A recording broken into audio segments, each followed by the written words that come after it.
Hey guys, how you doing? Long time no chat. It's been...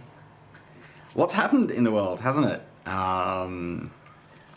In the last couple of weeks since we've chatted. I'm not going to get into that right now because I don't have the... Because I'll be honest, I don't have the mental capacity right now to process a lot of that.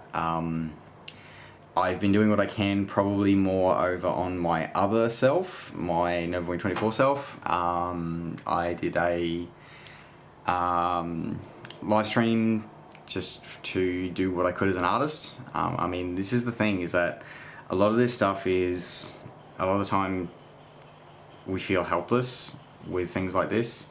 So you do what you can with what you have. And I don't have a lot, but I have my art and I have my talents, so I did what I could to be awareness with being positive, because and that's probably what I am going to talk about today is that it's about finding positives and doing something positive. So at the moment I'm sort of in the kitten whatever. So I've given myself a bit of a challenge because I got very mopey because a lot of stuff's not been... the year kind of went sideways for everyone. And mentally I've been really struggling because a lot of things I thought was going to happen this year or be capable of is just not. And I'm dealing with a lot of baggage still from my decision to move down here. That's really has, I'll be honest, it hasn't gone the way that I thought it would.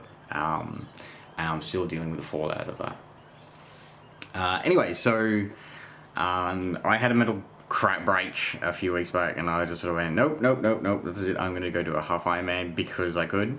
Well, actually, I didn't think I could, so I kind of like, let's do it and see what happens. Let's start and see what happens.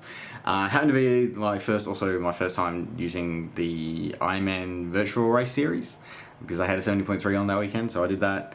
I kind of like what they're doing, actually, to be honest, and the fact that they're not charging for it, to be honest, is amazingly awesome. Like, seriously, to be fair, like, admittedly, you have to buy your own finisher medal if you want the finisher medal or the finisher shirt. Like, you have to buy your own ones of those. Also, they're only available to North America and Europe, so guys, hello, the rest of the world still exists, funny enough. That could be said to a lot of Americans right now. Anyway, moving on. So I did that, and that was fun, but then they announced shortly afterwards that they were doing, the following week, they were starting the championship series, which is a 4 week, 4 race series. Comprising 3 ollies, or as they call it, 5150, and a 70.3 simulation.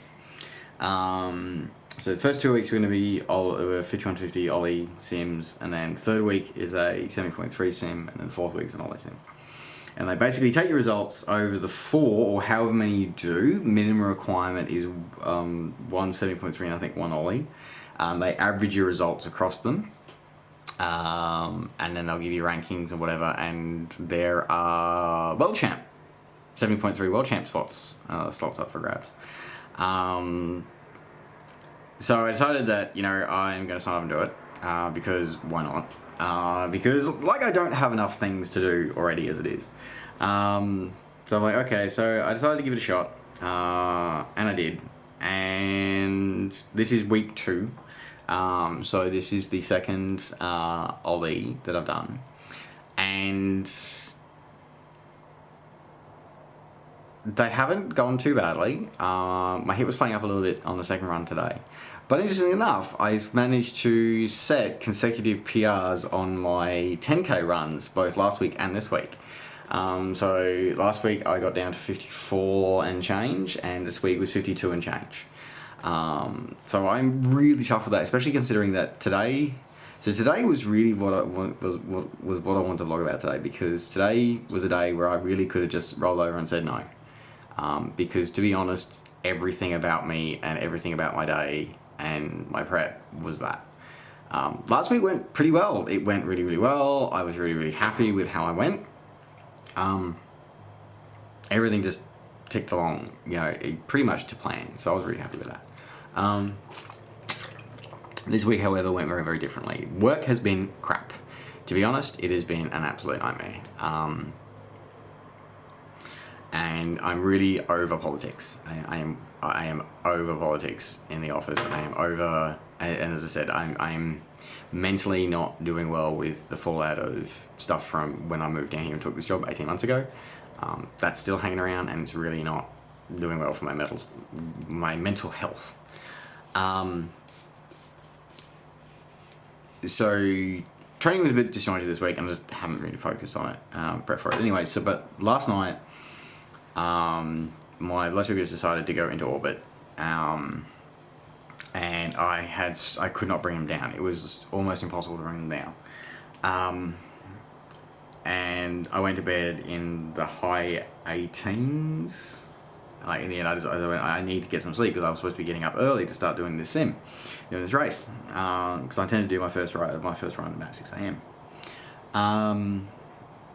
Anyway, so I had videos to made those, and I was like, okay, well I'm high, so I'll stay up, have water, do the insulin, monitor it, and I'll just fudge around and do a few things. And I'm like, no, I need to get to bed, and then I'm still high as a kite. Took yet another correction dose, and then I went to bed. So I woke up about 4 in the morning, having crashed through the floor. Like it was bad. I was sweats the whole 9 yards, and I'm like, this is not fun. And then I've got to get something, so get out of bed, get something to eat, be able to do that, and then finally get back to sleep. So okay, well, I need to try and get a couple of hours more sleep before I get up and run, or an hour or something, bit like an hour more sleep or something. Anyway, and then my body just went, okay, well, your recovered sugars now, you need to rest because you got crap sleep because your blood sugars were doing random shit things all night. Which meant that I ended up sleeping through my alarms, and then it started raining, and I just basically was like, just wrote the day off. Like I didn't get out of bed until 10 a.m. And I was ready to throw in the towel right then. I was like, I'm not even going to start this. Like, I'm already 3-4 hours behind where I wanted to be by that point of the day. And I was like, I just give up. Just give up now. And then I'm like, but that's the thing, is that it's about finding little things. And it's like, no, you know what? Just one step at a time. Let's go get the ride done. So get the first run done. It's a 3K run. We can't swim at the moment. Well, for people who can't swim. So I go do the run, and it's like, it's not my fastest, not my slowest. So I'm like, okay, well, it's fine. Just give me a few minutes. Let me see if I want to get on the bike. Got the review set up. I was like, okay, all right, let's get on the bike. So it was like, it was an Australian course today, which is kind of cool. It's the Port Macquarie course, which I didn't think they did a 5150 there, but it's interesting. Maybe they're planning on launching a 5150 there because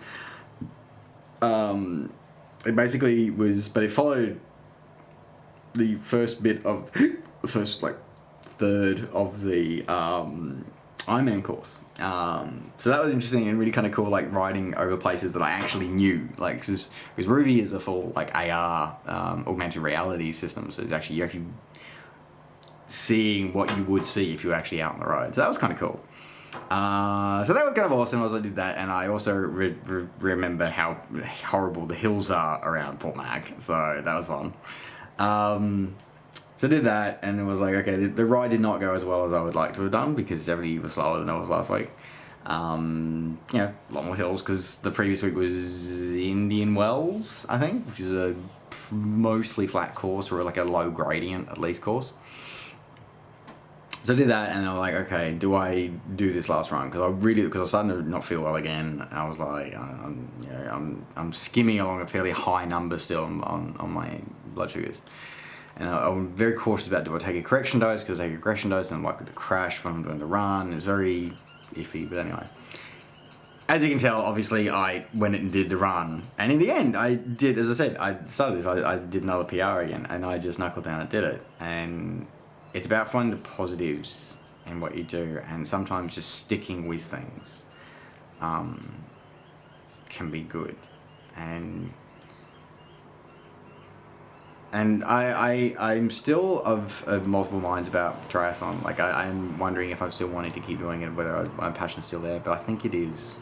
I was questioning whether it was there or not, but I think after today, I think it is still there. I need to re-challenge it, maybe just change how I do things a little, but I think I still got passion, so, which is kind of cool. It's good to know.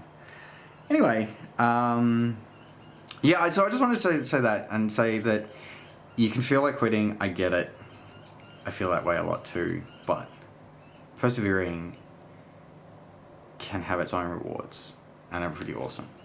By the way, I figured out very quickly after last week that I am not going to get a 70.3 slot out of doing this, because they only give the top 50 finishes in your category points towards a slot, and I'm like way down the back of the slot. Like, you know, I think because that was a bit funny too. So they had like 3,000, 4,000, they had like 4,000 or 5,000 people enter last week.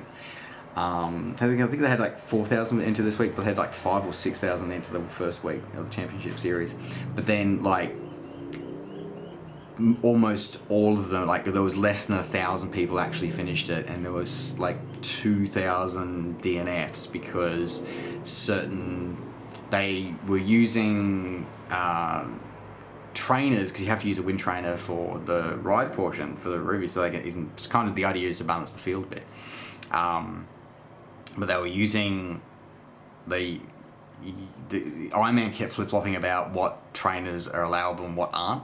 And even within their own documentation, their own press releases, they would say that these ones are only these ones are allowed, but these ones are also allowed, but they're not, and they are, and they're not. Anyway, so basically, a huge amount of the field got wiped from the first week, and then because they were like, no, only these 4 or 5 trainers are allowed. That's it. No, and then this weekend, about like a day, because it's like you can do it over a sort of like I think it's like a 50-hour period, 50 or 60-hour period that you can do it all within. About 24 hours into the race weekend, they've gone, actually, we're going to reinstate it. Yeah, we're going to expand the list of compatible trainers, and we're going to backdate that. So if you did it with one of those compatible trainers last week, you get in there. So I was already, I think, 860th out of 900 finishes last week. 900 official finishes, so I'm going to go even further back last week, and so this week I'm anticipating I am going to be even further back. Though, as of right now, or like 30 seconds ago, or maybe 5-10 minutes ago, I was sitting at 664th, so there you go. Either way, I'm not getting squat. Unless there's like a wooden spoon prize, then I might get that, so there you go. Anyway, but that's some of the beautiful things about humanity, isn't it? Is hoping when there is no hope. Holding on to that slim thing. So anyway, there you go. Okay, I'm going to go have a shower, because I also need to go get food. So yes, so I hope you guys are staying well, stay safe, and with everything that's happening right around the world right now, COVID is still a thing. It's a very real thing. And it's terrifying. Please keep washing your hands. Please be physically distant. Like, I really hate this social distance term. Like, it's so rubbish. It doesn't help anyone. Physically distance is what it should always have been. So, bravo to the US Air Force and US Army for using that terminology instead of social distancing. But yeah, so physically distance where you can, but also be a good human and support things that for good humans, because yes, okay. Anyway, I'm gonna go. All right, love you all. Bye.